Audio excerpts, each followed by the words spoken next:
Thưa con hữu duyên, giữa buổi sáng còn đọng hơi sương này, giữa những bộn bề cơm áo ngoài kia, có lẽ con cũng giống như rất nhiều người đã quen với việc gồng mình mạnh mẽ trước cuộc đời, đến mức quên mất rằng trái tim mình cũng biết đau, cũng biết mệt và cũng cần được lắng nghe. Nếu hôm nay hữu duyên nghe được video này, xin con đừng vội lướt qua. Hãy cho phép bản thân mình chậm lại một chút thôi. Có thể là ngồi bên hiên nhà, có thể là bên tách trà còn ấm, hay chỉ đơn giản là một khoảnh khắc yên tĩnh hiếm hoi giữa cuộc đời quá nhiều sóng gió. Hãy hít một hơi thật sâu để những muộn phiền trong lòng dịu xuống. Và bây giờ, xin con hãy chậm rãi đưa hai bàn tay của mình ra trước mặt. Đừng nhìn vội, hãy nhìn thật kỹ, thật sâu vào khoảng giữa lòng bàn tay, nơi những đường chỉ tay giao nhau giữa lý trí và cảm xúc, giữa những tháng năm nhẫn nhịn và những lần nuốt nước mắt vào trong. Con có thấy không? Có phải ở đó đang hiện lên một dấu thập tự, một hình chữ X rất rõ, hoặc thậm chí là hai chữ X xuất hiện trên cả hai bàn tay? Nếu thật sự là như vậy, thì có lẽ video ngày hôm nay không phải ngẫu nhiên mà con nghe được. Bởi từ rất lâu trong nhân tướng học và cả những triết lý cổ xưa phương Đông, người mang dấu hiệu này thường không phải người bình thường. Họ là những người sống rất sâu, nghĩ rất nhiều, hay lo cho người khác, và thường mang trong lòng những nỗi đau không biết kể cùng ai. Có những người bề ngoài luôn cười nói bình thản, nhưng đêm xuống lại nằm thao thức đến tận khuya. Có những người cả đời sống tử tế, vậy mà hết lần này đến lần khác lại bị phản bội. Có những người đi qua nửa đời người rồi vẫn chưa từng được ai thật lòng thấu hiểu. Và lạ lắm, càng khổ, họ lại càng sống thiện, càng bị tổn thương, họ lại càng không nỡ làm đau người khác. Nếu con nghe đến đây mà thấy lòng mình trùng xuống, thì có lẽ đôi bàn tay ấy đang mang một câu chuyện rất đặc biệt. Bởi hai chữ X trong lòng bàn tay không chỉ là vài đường chỉ vô tình cắt ngang nhau, mà theo quan niệm cổ, đó là dấu hiệu của người mang nội lực lớn. Người thường phải đi qua rất nhiều thử thách trước khi bước vào giai đoạn bình an thật sự của cuộc đời. Và điều đặc biệt hơn, rất nhiều người mang hai chữ X đều có một điểm chung, đó là khổ trước, nhưng hậu vận lại đổi khác hoàn toàn. Cho nên hôm nay, nếu con hữu duyên nghe đến video này, xin hãy để lại dưới phần bình luận một chữ bình an. Để chúng ta biết rằng, ngoài kia vẫn còn rất nhiều người giống mình, đã từng tổn thương, đã từng cô độc, nhưng vẫn đang cố gắng sống tử tế mỗi ngày. Và biết đâu, chính từ giây phút này, một cánh cửa mới trong vận mệnh của con đang bắt đầu mở ra. Thưa con, nếu ở phần trước, thầy chỉ mới mở ra cánh cửa đầu tiên của nhân duyên, thì bây giờ chúng ta sẽ cùng nhau bước sâu hơn vào bí mật thật sự của hai chữ X trong lòng bàn tay. Và có lẽ, điều đầu tiên con cần hiểu là thế này. Không phải ai có chữ X cũng giống nhau. Có người chỉ có một chữ X ở một bên tay, nhưng cũng có người lại mang cả hai chữ X trên cả hai lòng bàn tay. Nhìn thì tưởng giống nhau, nhưng số mệnh và hành trình cuộc đời lại khác nhau rất xa. Người có một chữ X thường là người có trực giác tốt, hay gặp quý nhân, đến lúc nguy nan thường có người nâng đỡ. Cuộc đời họ vẫn có sóng gió, nhưng giống như khi trời mưa, họ vẫn còn một mái hiên để trú. Còn người có hai chữ X thì khác, rất khác. Có những người mang hai chữ X sinh ra dường như đã mang sẵn một gánh nặng vô hình trên vai. Họ sống rất sâu, sâu đến mức một ánh mắt khác lạ của người thân họ cũng cảm nhận được. Một câu nói vô tình họ cũng suy nghĩ cả đêm. Một sự thay đổi nhỏ trong gia đình họ đã linh cảm có chuyện chẳng lành. Nhiều người bảo họ nghĩ nhiều, nhưng không phải. Đó là trực giác, là khả năng cảm nhận rất mạnh mà không phải ai cũng có. Có những chuyện chưa xảy ra, nhưng lòng họ đã bất an. Có những người nhìn qua tưởng tốt, nhưng trong tâm họ lại cảm thấy không yên. Và kỳ lạ thay, rất nhiều lần, trực giác ấy lại đúng. Nhưng con biết điều đau nhất của người có hai chữ X là gì không? Là nhìn thấu, nhưng vẫn chọn sống tử tế. Biết người ta đang lợi dụng mình, nhưng vẫn thương. Biết mình chịu thiệt, nhưng vẫn nhịn. Biết đối phương không thật lòng, nhưng vẫn mềm lòng giúp đỡ. Cho nên cuộc đời của người có hai chữ X rất dễ rơi vào cảnh sống hiền nhưng lại bị phản bội, giúp người rồi bị quay lưng, lo cho gia đình nhưng chẳng mấy ai hiểu cho mình. Có những người cả thanh xuân sống vì chồng con, lo từ miếng ăn, giấc ngủ đến từng nỗi buồn của người khác. Đến khi ngoảnh lại mới giật mình nhận ra mình đã bỏ quên chính mình quá lâu rồi. Có những người đàn ông cả đời gồng gánh cha mẹ, vợ con, anh em, lúc khó khăn ai cũng tìm đến, nhưng khi họ mệt lại chẳng biết dựa vào ai. Con thấy không, người mang hai chữ X rất giống một cái cây lớn, lúc nào cũng giang cành che mưa che nắng cho người khác, nhưng ít ai nhìn thấy. Bên trong thân cây ấy đã đầy những vết nứt vì giông bão cuộc đời. Cho nên nhiều khi con cảm thấy mình cô độc, không phải vì không có ai bên cạnh, mà vì không ai thật sự hiểu được những gì con đã chịu đựng. Thầy gặp rất nhiều người như vậy, bề ngoài mạnh mẽ nhưng đêm xuống lại ôm nỗi buồn rất sâu, miệng luôn nói không sao đâu, nhưng trong lòng thì đã mỏi mệt từ rất lâu rồi. Và nếu hôm nay con nghe đến đây mà thấy lòng mình nghẹn lại, thì có lẽ hai chữ X ấy không phải ngẫu nhiên xuất hiện trong cuộc đời con. Bởi người có hai chữ X thường không sinh ra để sống một cuộc đời bình thường. Họ đến cuộc đời này để học bài học của sự hy sinh, của lòng bao dung và của một trái tim mạnh mẽ sau rất nhiều tổn thương. Cho nên, nếu con từng sống vì người khác đến quên cả bản thân, xin hãy để lại dưới phần bình luận hai chữ "tôi hiểu", để những người giống con ngoài kia biết rằng họ không hề cô độc trên hành trình này. Thưa con, có bao giờ giữa một đêm rất khuya, khi mọi người đã ngủ hết, con nằm nhìn lên trần nhà và tự hỏi: tại sao cuộc đời mình lại khổ đến vậy không? Tại sao mình sống tử tế mà cứ liên tục gặp chuyện đau lòng? Tại sao mình luôn nghĩ cho người khác mà cuối cùng người tổn thương nhiều nhất lại luôn là mình? Và có lẽ điều khiến con đau nhất không phải là nghèo tiền, mà là nghèo sự thấu hiểu. Nhiều lúc con mệt lắm nhưng vẫn phải gồng. Nhiều lúc con muốn buông lắm nhưng lại không dám ngã. Bởi sau lưng con còn cha mẹ, còn con cái, còn gia đình, còn những người đang xem con là chỗ dựa cuối cùng. Và rồi con tự hỏi, có phải ông trời đang bất công với mình không? Không đâu con. Thật ra, có một đạo lý xưa mà người từng trải rất thấm. Trời không giao việc lớn cho người yếu. Người mang hai chữ X trong lòng bàn tay thường là người bị thử thách nhiều hơn người khác. Không phải vì họ vô phước, mà bởi nội lực của họ lớn hơn người thường. Con hãy nhìn một cây đại thụ mà xem. Muốn tán cây đủ lớn để che mưa che nắng cho người khác, thì bộ rễ của nó phải cắm thật sâu xuống lòng đất. Mà muốn rễ sâu thì cây ấy phải chịu rất nhiều giông bão. Người có hai chữ X cũng vậy. Cuộc đời người giống như đang âm thầm tôi luyện con qua từng biến cố, từng lần phản bội, từng đêm nước mắt chảy ngược vào trong. Có những người tuổi trẻ khổ vì tình cảm, yêu rất thật lòng nhưng lại gặp người không thật lòng, hy sinh rất nhiều nhưng cuối cùng lại nhận về lạnh nhạt. Có người đau đến mức sau một cuộc đổ vỡ không còn dám mở lòng thêm lần nào nữa, nhưng rồi vẫn phải mạnh mẽ bước tiếp vì cuộc đời đâu cho phép mình gục ngã quá lâu. Có những người khổ vì tiền bạc, kiếm được bao nhiêu lại phải lo cho gia đình bấy nhiêu. Tiền vừa vào tay là chuyện xảy ra, người thân đau bệnh, con cái cần tiền, gia đình gặp nạn, lúc nào cũng là mình đứng ra gánh. Nhiều khi nhìn người khác sống nhẹ nhàng, con chỉ biết cười buồn, bởi chẳng ai thấy được phía sau nụ cười ấy là bao nhiêu áp lực đang đè lên vai con mỗi ngày. Và cái khổ lớn nhất là sự cô độc. Người có hai chữ X rất giống một chiếc ô giữa cơn mưa lớn. Ai cũng muốn núp dưới chiếc ô ấy để được che chở. Nhưng chẳng ai hỏi, chiếc ô đó có đang rách không? Con luôn là người lắng nghe người khác, nhưng mấy ai chịu ngồi xuống để nghe con? Con luôn là người động viên mọi người, nhưng khi con mỏi mệt lại chỉ biết tự ôm lấy nỗi đau của chính mình. Có những đêm, con chỉ muốn biến mất một chút thôi, muốn đi đâu đó thật xa để không còn phải lo nghĩ nữa.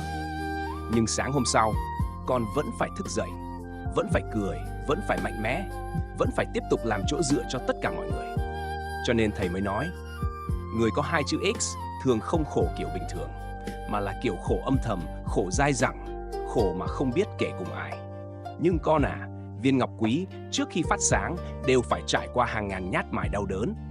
Nếu chỉ là hòn đá bình thường, người ta sẽ không mất công mài giũa làm gì. Cuộc đời cũng vậy. Những người bị tôi luyện nhiều nhất thường là những người mang sứ mệnh lớn hơn người khác. Cho nên, nếu hôm nay con vẫn còn đang đi qua những tháng ngày rất mệt, xin đừng vội oán trách số phận. Có thể cuộc đời chưa hề bỏ quên con, mà chỉ là ông trời đang âm thầm chuẩn bị cho con một hành trình lớn hơn sau tất cả những đau thương này. Thưa con, trong tất cả những nỗi khổ của người mang hai chữ X, có một nỗi đau âm thầm nhất mà chỉ người từng trải mới hiểu. Đó là không ai thật sự thấu hiểu mình. Con biết không, người có hai chữ X trong lòng bàn tay thường mang một trực giác rất mạnh. Nhiều chuyện chưa xảy ra, nhưng lòng họ đã bất an. Nhiều người chưa mở lời, nhưng họ đã cảm nhận được sự thay đổi trong ánh mắt, trong cách nói chuyện, trong thái độ. Có những lúc, con linh cảm một mối quan hệ sắp rạn nứt. Con cảm thấy một người nào đó không thật lòng. Con thấy trước một biến cố sắp xảy ra trong gia đình. Nhưng khi con lên tiếng, người ta lại bảo: sao lúc nào cũng nghĩ tiêu cực vậy? Lo xa quá rồi đó. Nghĩ nhiều làm gì cho mệt. Con im lặng. Không phải vì con sai, mà vì con biết giải thích cũng chẳng ai hiểu. Rồi thời gian trôi qua, mọi chuyện xảy ra đúng như điều con từng linh cảm. Lúc ấy mọi người hoảng loạn. Còn con chỉ lặng lẽ ngồi đó, không trách ai, không hơn thua, chỉ thấy lòng mình mệt thêm một chút. Bởi cái đau của người có hai chữ X không phải là nhìn sai, mà là nhìn quá đúng. Đúng đến mức nhiều khi chính bản thân mình cũng sợ. Cho nên người mang hai chữ X rất dễ sống trong cô độc. Bề ngoài lúc nào cũng mạnh mẽ, nhưng bên trong lại là một thế giới đầy suy tư. Có những đêm con nằm cạnh người thân của mình, nhưng vẫn cảm thấy rất cô đơn. Có những nỗi buồn không thể kể, có những áp lực không dám than, có những tổn thương phải tự nuốt vào trong. Bởi con sợ nếu mình yếu đuối luôn cả thì ai sẽ gánh gia đình đây. Cho nên con cứ âm thầm chịu đựng, ngày qua ngày, năm qua năm. Có những người suốt cả cuộc đời chỉ biết sống vì người khác. Lo cho cha mẹ già, lo cho chồng vợ, lo cho con cái, lo cho anh em, lo cho cả những người chưa từng nghĩ cho mình. Họ giống như một ngọn đèn, cứ cháy mãi, để soi sáng cho người khác. Cho đến một ngày, chính mình cũng sắp cạn dầu mà vẫn không dám nghỉ ngơi. Điều khiến thầy xót xa nhất là rất nhiều người mang hai chữ S. Cả đời chưa từng được ai thật lòng hỏi rằng: anh chị có mệt không? Nghe thì đơn giản, nhưng với những người luôn phải gồng gánh, một câu hỏi ấy đôi khi đủ khiến họ bật khóc. Bởi họ đã mạnh mẽ quá lâu rồi. Mạnh mẽ đến mức người khác quên mất rằng họ cũng là con người. Cũng biết đau, cũng biết tủi thân. Cũng có những đêm ôm gối khóc một mình trong im lặng. Con biết không, có những giọt nước mắt đau nhất không phải là nước mắt rơi trước mặt người khác, mà là nước mắt rơi trong bóng tối khi tất cả đã ngủ hết rồi. Người có hai chữ X thường là như vậy. Ban ngày cười nói bình thường bao nhiêu thì ban đêm lại chất chứa nhiều tâm sự bấy nhiêu. Cho nên, nếu hôm nay con vẫn đang cảm thấy mình cô độc, xin con hãy nhớ một điều. Không phải vì con yếu đuối, mà bởi trái tim con quá sâu sắc. Người càng hiểu chuyện, thường càng nhiều tâm sự. Người càng sống tình cảm, thường càng dễ mang nỗi đau vào lòng. Nhưng rồi một ngày nào đó, con sẽ hiểu. Chính những tháng ngày không ai thấu hiểu ấy đã âm thầm rèn cho con một nội lực rất lớn. Một nội lực mà không phải ai trong cuộc đời này cũng có được. Thưa con, có một điều mà người mang hai chữ X thường phải rất lâu sau mới hiểu được. Đó là nỗi khổ của mình không hoàn toàn chỉ là chuyện của riêng mình. Có những người sinh ra dường như đã phải gánh trên vai một phần nghiệp quả của cả gia đình, cả dòng họ. Con để ý mà xem, trong rất nhiều gia đình, luôn có một người phải hy sinh nhiều hơn tất cả. Một người lúc nào cũng đứng ra gánh chuyện. Gia đình có biến cố, người đó đứng ra lo. Cha mẹ đau bệnh, người đó chăm. Anh em bất hòa, người đó đứng giữa chịu áp lực. Con cái sai đường, người đó lại thức trắng đêm suy nghĩ. Dường như mọi dông bão trong gia đình cuối cùng đều tìm đến vai họ. Và rất lạ, người ấy thường lại là người mang hai chữ X trong lòng bàn tay. Tại sao lại như vậy? Bởi theo nhân quả nhà Phật, mỗi linh hồn đến với cuộc đời này đều mang theo một lời nguyện vô hình. Có người đến để hưởng phước, có người đến để trả nghiệp, nhưng cũng có những người đến để chuyển hóa nghiệp cho cả gia đình. Người mang hai chữ X rất nhiều khi thuộc về kiểu người thứ ba.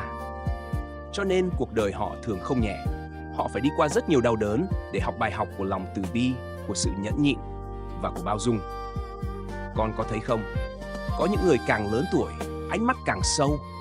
Không phải vì họ già đi, mà vì họ đã đi qua quá nhiều chuyện. Những tổn thương, những phản bội, những lần mất mát đã khiến tâm họ trầm xuống. Người mang hai chữ X thường càng sống càng sâu sắc là vì vậy. Họ không còn nhìn đời bằng sự nông nổi nữa. Họ hiểu tiền bạc rồi cũng chỉ là tạm, hơn thua cuối cùng cũng chẳng để làm gì. Chỉ có bình an trong tâm mới là thứ đáng quý nhất. Nhưng để hiểu được điều đó, họ đã phải đánh đổi bằng rất nhiều nước mắt. Thưa con, trong đạo Phật có một câu rất hay: không ai vô duyên mà bước vào cuộc đời nhau. Cho nên những người từng làm con đau không phải ngẫu nhiên xuất hiện. Những người phản bội con, những người khiến con khổ sở, rất có thể đều là những món nợ nhân quả mà con phải đi qua. Nghe thì buồn, nhưng khi hiểu được điều này, lòng con sẽ nhẹ hơn rất nhiều. Bởi lúc ấy, con không còn oán trách cuộc đời nữa. Con hiểu rằng có những nỗi đau không phải để hủy hoại mình, mà để mình thức tỉnh. Người có 2 chữ X thường là người tích phước bằng chính sự hy sinh âm thầm của mình. Mỗi lần con nhịn một câu để gia đình yên ổn là một lần tích phước. Mỗi lần con giúp người dù bản thân đang mệt là một lần tích đức. Mỗi lần con chọn sống tử tế dù đã từng bị tổn thương là một lần con đang chuyển hóa nghiệp của chính mình. Cho nên, đừng nghĩ rằng những hy sinh ấy là vô nghĩa. Trời đất nhìn thấy, nhân quả nhìn thấy, phước đức cũng đang âm thầm được tích lại từng ngày. Có thể hôm nay con chưa thấy, nhưng rồi sẽ có lúc những điều tốt đẹp ấy quay trở lại với con theo một cách mà chính con cũng không ngờ tới. Thầy từng gặp rất nhiều người như vậy. Tiền vận cực khổ, một mình gánh cả gia đình, đi qua gần hết cuộc đời vẫn chưa từng sống cho bản thân. Nhưng càng về sau, tâm họ càng sáng, phước họ càng dày. Con cháu bắt đầu hiểu chuyện, gia đình bắt đầu yên ổn. Cuộc đời cuối cùng cũng trả lại cho họ một chút bình an. Cho nên hôm nay, nếu con đang cảm thấy mình quá mệt, xin đừng vội nghĩ rằng ông trời bất công với con. Có thể con đang là người được chọn để giữ lửa cho gia đình mình, là người âm thầm gánh phần nặng để người thân được nhẹ hơn. Và dù hành trình ấy rất đau, nhưng cũng rất thiêng liêng, bởi không phải ai trong cuộc đời này cũng đủ phước để trở thành một người chuyển hóa nghiệp cho cả dòng họ của mình. Thưa con, trong tất cả những bài học mà người mang 2 chữ X phải đi qua, có lẽ đau nhất vẫn là bài học mang tên làm ơn mắc oán. Con biết không, người sống càng tình cảm thì càng dễ bị tổn thương, bởi họ luôn nghĩ tốt cho người khác trước, luôn mềm lòng, luôn sợ người khác khổ. Cho nên nhiều khi, dù bản thân mình chẳng dư dả gì, vẫn cố giúp. Dù trong lòng đã mệt lắm rồi, vẫn cố gắng lắng nghe nỗi đau của người khác. Có những người, nửa đêm người ta gọi vay tiền, vẫn thức dậy chuyển khoản. Có người giúp bạn bè làm ăn rồi cuối cùng mất cả tiền lẫn tình. Có người nâng đỡ người khác từ lúc khó khăn, đến khi họ khá lên thì chính mình lại bị quay lưng. Đau không con? Đau chứ. Đau nhất là khi mình từng xem họ như người thân. Người mang 2 chữ X rất dễ gặp chuyện như vậy, bởi họ sống bằng cái tâm nhiều hơn cái đầu. Thấy người khác khổ, không đành lòng ngoảnh mặt. Nhưng cuộc đời này, không phải ai cũng biết điều. Có những người khi cần con thì nói lời ngọt ngào, khi qua cơn khó khăn thì xem những gì con làm là điều hiển nhiên. Thậm chí có người còn quay lại nói xấu, phản bội hoặc làm tổn thương chính người từng giúp mình. Con biết điều đáng sợ nhất là gì không? Không phải mất tiền, không phải mất công, mà là mất niềm tin. Sau vài lần như vậy, con bắt đầu sợ lòng tốt của chính mình, bắt đầu tự hỏi, sống tốt để làm gì? Tại sao người tử tế luôn chịu thiệt? Tại sao mình giúp người mà cuối cùng lại đau như vậy? Và rất nhiều người mang 2 chữ X đã từng đứng giữa ranh giới ấy. Ranh giới giữa tiếp tục sống tử tế hay trở nên lạnh lùng với cuộc đời. Nhưng con à, có một điều rất sâu trong luật nhân quả mà không phải ai cũng hiểu. Đó là người làm tổn thương con, họ đang tạo nghiệp của họ. Còn việc con giữ được lòng thiện hay không lại là phước của con. Cho nên đôi khi, cuộc đời không thử con bằng nghèo khó, mà thử con bằng sự phản bội. Không thử con bằng thiếu thốn, mà thử con bằng cách xem sau tất cả tổn thương, con còn giữ được lòng tốt không? Đó mới là bài thi khó nhất. Bởi làm người tốt khi mọi chuyện thuận lợi thì dễ, nhưng sau khi bị phản bội mà vẫn không muốn hại ai mới thật sự đáng quý. Người có 2 chữ X thường phải đi qua bài thi ấy rất nhiều lần. Có khi là tình cảm, có khi là tiền bạc, có khi là anh em, có khi là người thân ruột thịt. Con cho đi chân thành, nhưng nhận lại lạnh nhạt. Con giúp hết lòng, nhưng cuối cùng lại bị xem là kẻ ngốc. Có những đêm con nằm nghĩ mãi không hiểu, mình sai ở đâu? Thật ra, con không sai, chỉ là con sống quá tình cảm trong một thế giới mà nhiều người sống quá thực dụng. Nhưng thầy mong con nhớ một điều, đừng vì vài người tệ mà đánh mất phần tốt đẹp nhất trong tâm mình. Bởi sau tất cả, điều giữ cho một con người còn bình an không phải tiền bạc, mà là khi nhìn lại mình chưa từng sống ác với ai. Cho nên, nếu hôm nay con từng bị phản bội, từng giúp người rồi bị quay lưng, từng sống hết lòng nhưng lại chịu nhiều tổn thương, mà đến tận bây giờ con vẫn không muốn trở thành người xấu, xin hãy để lại dưới phần bình luận một chữ tâm, để thầy biết rằng giữa cuộc đời nhiều hơn thua này vẫn còn những trái tim đau rất nhiều, nhưng vẫn chọn sống tử tế. Thưa con, sau tất cả những gì chúng ta vừa đi qua, có lẽ lúc này con sẽ hỏi thầy một điều. Nếu cuộc đời đã khổ nhiều như vậy, thì ánh sáng ở đâu? Có chứ con, và có lẽ ánh sáng ấy đang đến rất gần rồi. Bởi theo sự vận hành của cổ học phương Đông, nhân loại đang dần bước sang một chu kỳ năng lượng hoàn toàn mới. Người xưa gọi đó là vận 9, một đại vận thuộc hành hỏa. Hỏa là lửa, là ánh sáng, là sự thức tỉnh, là tâm linh, là trực giác, là những con người sống bằng chiều sâu nội tâm, chứ không chỉ bằng vật chất bên ngoài. Và con biết điều đặc biệt là gì không? Hai chữ X trong lòng bàn tay cũng mang năng lượng rất mạnh của trực giác và tâm linh. Cho nên, những người mang hai chữ X thường là nhóm người cảm nhận sự chuyển vận sớm hơn người khác. Đó là lý do khoảng thời gian gần đây có thể con đang thấy cuộc đời mình rất lạ. Rất nhiều thứ từng gắn bó, bỗng nhiên thay đổi. Có những mối quan hệ tưởng sẽ đi cùng nhau cả đời, lại đột ngột rời đi. Có những người từng thân thiết, bỗng nhiên lạnh nhạt. Có những nơi từng khiến con an lòng, giờ lại làm con mệt mỏi. Và lạ nhất là, những điều ấy xảy ra liên tục, khiến con cảm giác như cuộc đời đang ép mình buông bỏ. Đúng không con? Có những người tự nhiên mất việc, có người tự nhiên muốn nghỉ việc dù từng rất cố gắng. Có người đang yên ổn, bỗng nhiên hôn nhân rạn nứt. Có người mất bạn bè, có người mất niềm tin, có người thấy mình ngày càng cô độc hơn trước. Và nhiều đêm, con tự hỏi, tại sao mọi thứ lại rời khỏi mình cùng một lúc như vậy? Thưa con, đó không hẳn là mất mát, mà là thanh lọc. Giống như trước khi bình minh lên, bầu trời phải đi qua khoảng tối cuối cùng. Trước khi cây ra hoa, nó phải rụng bớt lá cũ. Cuộc đời con cũng vậy. Có những người không còn phù hợp để đi tiếp cùng con nữa. Có những môi trường không còn xứng đáng với năng lượng của con nữa. Có những đau khổ đến để buộc con phải thức tỉnh. Cho nên, nếu thời gian này con đang mất đi một điều gì đó, xin đừng quá hoảng sợ. Có thể cuộc đời không lấy mất của con, mà đang dọn đường cho thứ tốt đẹp hơn bước vào. Người mang hai chữ X trước khi bước vào giai đoạn đổi vận thường phải đi qua một thời kỳ rất cô độc. Đó là giai đoạn cuộc đời tách họ ra khỏi những thứ cũ kỹ, những mối quan hệ độc hại, những nơi khiến tâm họ mỏi mệt, những người chỉ biết lấy năng lượng của họ mà không thật lòng thương họ. Con biết không, có những cánh cửa không đóng lại thì cánh cửa mới sẽ không thể mở ra. Cho nên đôi khi, điều con gọi là đổ vỡ lại chính là khởi đầu của hồi sinh.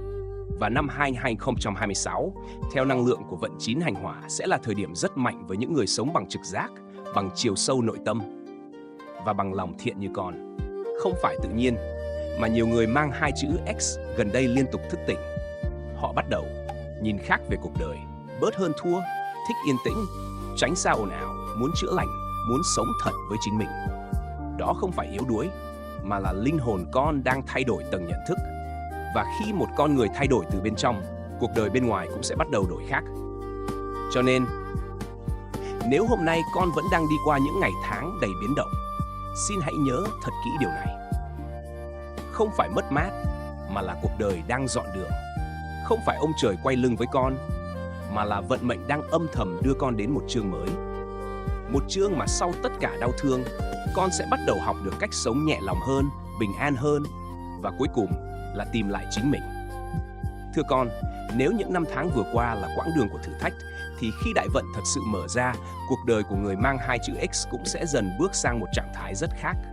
Không còn là kiểu hạnh phúc ồn ào nữa, mà là một sự bình an rất sâu. Một kiểu nhẹ lòng mà chỉ người từng đi qua quá nhiều dông bão mới hiểu được giá trị của nó. Con biết không, người có hai chữ X thường nở muộn, giống như hoa sen vậy, phải đi qua bùn lầy, phải chịu lạnh, chịu tối, chịu những ngày không ai nhìn thấy, rồi mới đến lúc bung nở. Cho nên rất nhiều người mang hai chữ X tiền vận thường long đong, nhưng càng về hậu vận, cuộc đời lại càng dịu xuống. Không hẳn là giàu sang tột đỉnh, nhưng là đủ đầy, ổn định, có người thương, có chỗ dựa tinh thần, và quan trọng nhất là lòng mình bắt đầu bình yên. Đó mới là món quà lớn nhất của đại vận. Có những người trước đây làm mãi không dư, nhưng rồi một thời điểm nào đó, mọi thứ bắt đầu thuận hơn, tiền bạc không còn thất thoát liên tục, làm ăn gặp đúng người, ra ngoài gặp quý nhân, có người âm thầm giúp đỡ, có người mở đường chỉ lối. Những cơ hội tốt bắt đầu xuất hiện nhiều hơn. không còn phải chật vật như trước nữa, bởi sau rất nhiều năm chịu khổ, phước bắt đầu trổ quả. Con để ý mà xem. Trong cuộc đời này, nhiều người thành công rất sớm, nhưng tâm lại không an. Còn người có 2 chữ X thường phải đi rất chậm. Nhưng khi đã bước qua được những năm tháng khổ đau, họ lại có một loại phúc rất đặc biệt. Đó là ngủ ngon, lòng nhẹ, không còn quá sợ mất mát, không còn sống để chứng minh với ai nữa. Người xưa nói rất đúng, tâm an mới là phúc lớn. Và rồi con sẽ thấy, những đứa con từng khiến con đau đầu bắt đầu hiểu chuyện hơn. Những mối quan hệ từng căng thẳng dần dịu lại. Những người từng xem thường con cũng bắt đầu thay đổi cách nhìn. Không phải vì con cố chứng minh điều gì, mà bởi năng lượng bên trong con đã khác rồi. Người từng đi qua nhiều đau khổ, khi thật sự thức tỉnh, ánh mắt họ sẽ khác, giọng nói họ sẽ khác, tâm họ sẽ khác. Họ không cần hơn thua, mà người khác vẫn tự nhiên tôn trọng. Con biết hình ảnh nào giống người có 2 chữ X nhất không? Là một cái cây khô, sau mùa đông dài tưởng như đã chết. Bỗng một ngày, âm thầm đâm chồi, không ồn ào, không phô trương, nhưng đầy sức sống, hoặc giống như mặt trời sau một đêm dài. Lúc chưa mọc, ai cũng nghĩ bóng tối sẽ còn mãi, nhưng chỉ cần ánh sáng xuất hiện, mọi thứ lập tức đổi khác. Người có 2 chữ X cũng vậy. Có thể hôm nay con vẫn còn mệt, vẫn còn lo, vẫn còn nhiều áp lực chưa kể hết. Nhưng thầy tin, sau tất cả những gì con đã chịu đựng, cuộc đời rồi sẽ có ngày trả lại cho con một khoảng trời bình yên. Không phải để con giàu nhất, mà để con được sống nhẹ lòng, được trân trọng, được ngủ yên, được mỉm cười thật sự. Và đến lúc ấy, con sẽ hiểu. Hóa ra, món quà lớn nhất của hậu vận không phải là có bao nhiêu tiền, mà là sau tất cả bão giông, tâm mình cuối cùng cũng nở hoa như một đóa sen bình an giữa cuộc đời này. Thưa con, sau khi hiểu được sứ mệnh của mình, hiểu được vì sao cuộc đời phải đi qua nhiều thử thách như vậy, thì điều quan trọng nhất lúc này không còn là hỏi tại sao mình khổ, mà là từ hôm nay mình phải sống thế nào để lòng được nhẹ hơn. Bởi con biết không, đại vận có đến, nhưng nếu tâm mình vẫn đầy loạn động thì phước cũng khó ở lâu. Cho nên với người mang 2 chữ X, có 3 điều rất quan trọng mà con cần bắt đầu làm ngay từ bây giờ. Điều đầu tiên là hãy học cách tin vào trực giác của chính mình. Bấy lâu nay, con luôn nghĩ mình suy nghĩ quá nhiều, luôn trách bản thân, lo xa, nhạy cảm hay bất an. Nhưng thật ra, đó không hoàn toàn là điểm yếu. Người có 2 chữ X thường có khả năng cảm nhận rất mạnh. Có những điều lý trí chưa nhìn thấy, nhưng tâm con đã biết rồi. Cho nên, nếu một nơi khiến con thấy ngột ngạt, hãy rời đi. Nếu một mối quan hệ khiến con liên tục bất an, hãy cẩn thận. Nếu gặp một người mà bên ngoài rất tử tế, nhưng trong lòng con lại thấy không yên, xin hãy lắng nghe cảm giác ấy. Bởi nhiều khi, trực giác chính là cách cuộc đời âm thầm bảo vệ con. Điều thứ hai là học buông xả. Đây là bài học khó nhất với người sống nặng tình như con. Con hay giữ mọi thứ trong lòng, giữ nỗi buồn, giữ tổn thương, giữ những câu nói đã làm mình đau suốt nhiều năm. Nhưng con à, nếu cứ ôm mãi những điều cũ kỹ ấy, thì tâm con sẽ không còn chỗ cho bình an bước vào nữa. Người mang 2 chữ X thường khổ không phải vì thiếu tình thương, mà vì quá khó buông. Cho nên, từ hôm nay, hãy tập sống nhẹ lại. Ai không hiểu mình thì thôi, ai phản bội mình thì xem như một bài học. Ai rời đi thì để họ đi. Đừng giữ mãi một cánh cửa đã đóng, bởi phía trước con còn rất nhiều điều tốt đẹp đang chờ. Và điều cuối cùng, quan trọng nhất là giữ tâm sáng.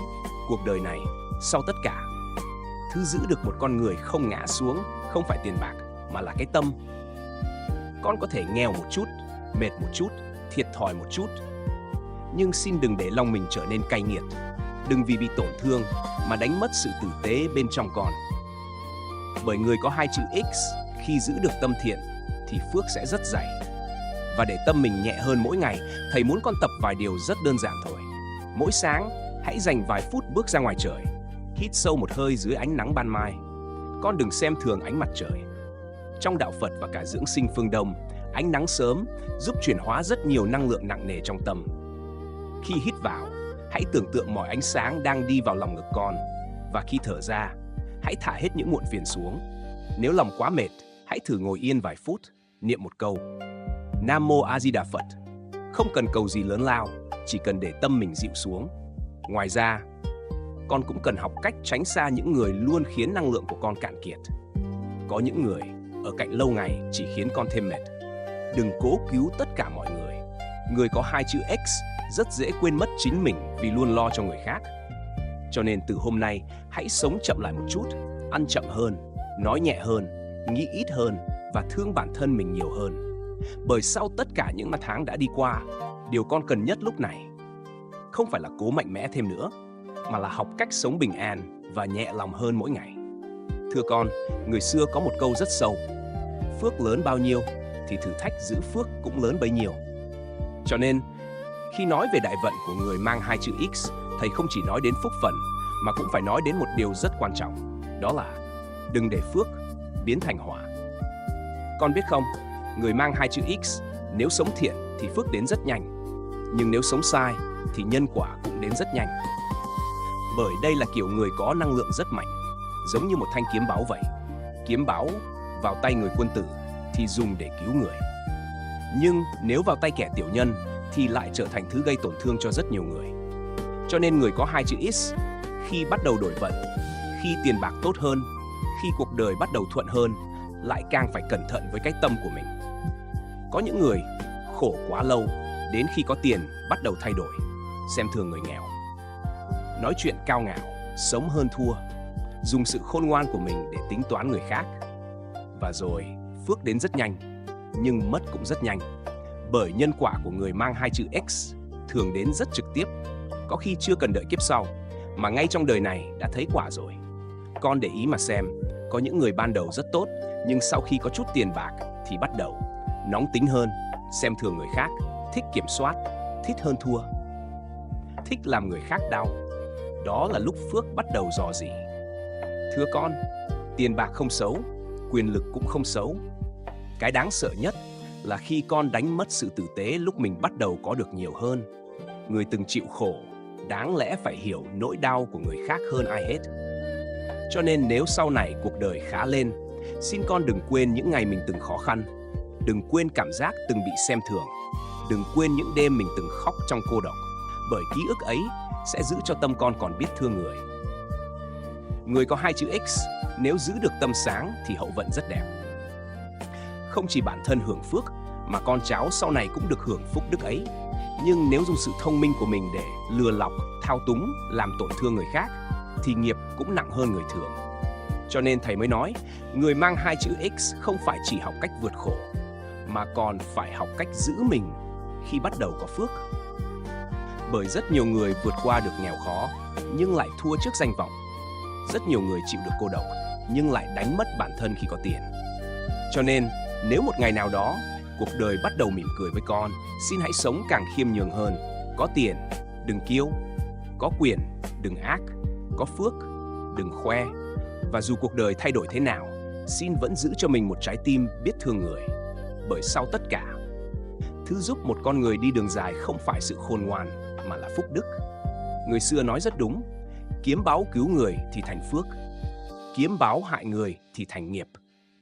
Mà cuộc đời con sau này là phước hay nghiệp, rất nhiều khi được quyết định bởi chính cái tâm của con hôm nay.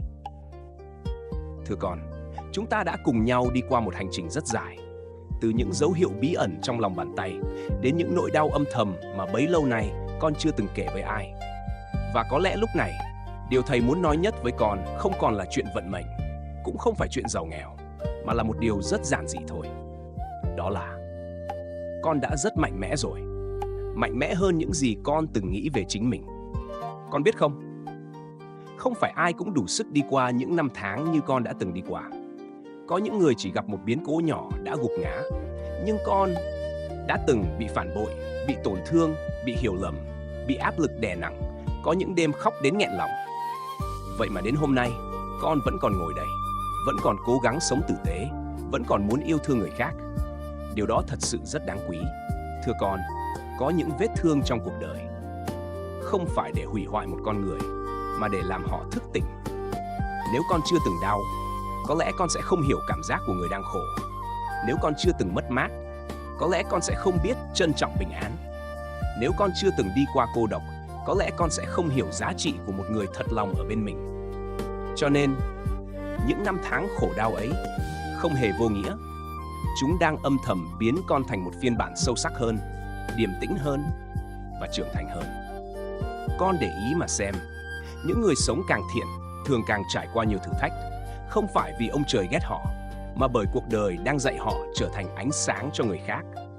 Có những người sau đau khổ trở nên cay nghiệt, nhưng cũng có những người sau tất cả tổn thương lại học được cách bao dung hơn. Và thầy tin con thuộc kiểu người thứ hai. Cho nên hôm nay, nếu con vẫn còn cảm thấy mình thiệt thòi, xin đừng vội buồn. Bởi rất nhiều khi, người đi chậm nhất lại là người đi xa nhất, người nở muộn nhất lại là người bền nhất. Giống như hoa sen vậy, phải đi qua bùn lầy mới có thể nở thành đóa hoa thanh khiết. Con cũng thế, những giọt nước mắt năm xưa rồi sẽ trở thành chất liệu làm nên sự bình an trong con sau này. Và rồi sẽ có một ngày, con nhìn lại tất cả những đau thương đã qua mà lòng không còn oán trách nữa. Con sẽ hiểu rằng chính những năm tháng ấy đã cứu con khỏi một phiên bản nông nổi hơn của chính mình. Chính những mất mát ấy đã dạy con biết thương người. Chính những lần cô độc ấy đã giúp con học cách quay về với nội tâm. Cho nên, nếu hôm nay con đang mệt, hãy cho phép mình nghỉ một chút. Nếu hôm nay con đang buồn, hãy cho phép mình yếu lòng một chút. Con không cần lúc nào cũng phải mạnh mẽ đâu. Bởi ngay cả một cái cây lớn cũng có lúc cần được nghỉ sau dông bão. Và trước khi khép lại phần này, thầy chỉ muốn con nhớ thật kỹ một điều. Con không hề bị bỏ quên, chưa bao giờ. Chỉ là cuộc đời đang chuẩn bị cho con một hành trình lớn hơn. Một hành trình mà sau tất cả những khổ đau, con sẽ học được cách sống bình an hơn, nhẹ lòng hơn và thương chính mình nhiều hơn. Rồi một ngày nào đó, khi ánh nắng sớm chạm vào khuôn mặt đã từng rất nhiều lần rơi nước mắt ấy, con sẽ mỉm cười thật nhẹ và hiểu rằng mọi đau khổ mình từng đi qua cuối cùng đều có ý nghĩa. Thưa con, vậy là chúng ta đã cùng nhau đi qua gần hết một hành trình rất dài. Một hành trình không chỉ để nói về hai chữ X trong lòng bàn tay, mà sâu hơn là để nhìn lại chính cuộc đời mình. Có thể hôm nay, con vẫn còn nhiều áp lực, vẫn còn những nỗi buồn chưa kể hết, vẫn còn những đêm chông chênh, vẫn còn những vết thương chưa lành. Nhưng thầy mong sau video này, con sẽ thôi trách bản thân mình nhiều như trước. Bởi có những người sinh ra không phải để sống một cuộc đời dễ dàng, mà để đi qua thử thách, rồi trở thành ánh sáng cho người khác. Và nếu con thật sự mang hai chữ X trong lòng bàn tay, thì hãy nhớ rằng điều quý giá nhất của con không phải là khả năng nhìn thấu người khác, mà là sau tất cả đau thương, con vẫn giữ được một trái tim biết yêu thương. Đó mới là phước lớn nhất. Cho nên từ hôm nay, xin con hãy sống chậm lại một chút, thương bản thân mình nhiều hơn một chút, và tin rằng sau những tháng ngày giông bão, cuộc đời rồi cũng sẽ có lúc dịu dàng với con. Thầy cũng mong khi xem đến đây, con đừng chỉ giữ riêng những điều này cho mình. Bởi ngoài kia, có rất nhiều người cũng đang âm thầm chịu đựng giống con. Họ cũng đang gồng mình, cô độc, tổn thương và cần một nơi để chữa lành. Cho nên, nếu hôm nay con nghe đến đây, xin hãy để lại dưới phần bình luận một chữ sẵn sàng. Như một lời nhắn với chính bản thân mình rằng, sau tất cả, mình sẽ không bỏ cuộc nữa. Và nếu video này khiến lòng con nhẹ hơn, xin hãy nhấn thích, đăng ký và chia sẻ. Biết đâu ngoài kia cũng có một người đang rất cần được chữa lành như con. Và trước khi khép lại, thầy muốn hé mở với con một bí mật nữa. Nếu hai chữ X là dấu hiệu của chiều sâu tâm linh của những người khổ trước sướng sau, thì còn một dấu hiệu khác trên lòng bàn tay, được rất nhiều sách cổ gọi là dấu hiệu của người giữ tài lộc và vận mệnh lớn. Đó chính là chữ mềm trong lòng bàn tay. Liệu người có cả chữ X và chữ M thì số phận sẽ đặc biệt đến mức nào? Liệu đây là đại phúc hay lại là một bài thử thách còn lớn hơn? Trong video tiếp theo, thầy sẽ cùng con giải mã toàn bộ bí mật ấy. Còn bây giờ, xin gửi đến con và gia đình một lời chúc bình an nhất. Mong cho con tâm an, thân khỏe, ngủ ngon và đủ mạnh mẽ để bước qua mọi sóng gió của cuộc đời. Nam Mô A Di Đà Phật.